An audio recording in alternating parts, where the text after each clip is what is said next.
I want to live a life and not just play a part. We've been interviewing Tony voters over the last few days, getting a sense of who they voted for. Right now it looks like the Book of Mormon is definitely the favorite to win the Best Musical Award, which is kind of the biggest award of the night. It was created by the guys behind South Park. And it's a story of two Mormon missionary boys who leave beautiful Salt Lake City and go off to war-torn Uganda.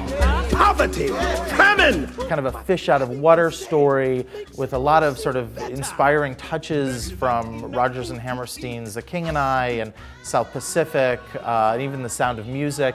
It has been nominated for 14 Tony Awards. It's one of the toughest tickets now to get on Broadway. Well, that's pretty neat. The Best Play category is very, very tough to call. The production of War Horse is the front runner.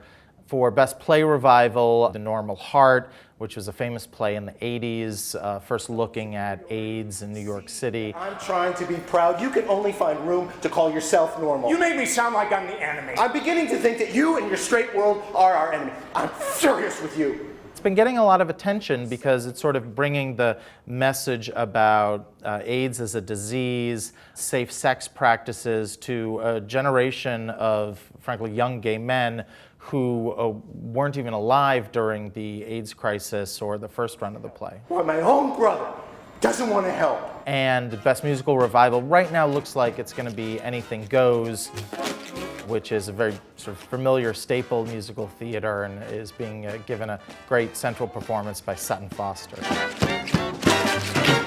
In recent years, Broadway producers have become obsessed with casting Hollywood stars in their shows in order to sell lots of tickets, make money, which is pretty hard to do on Broadway.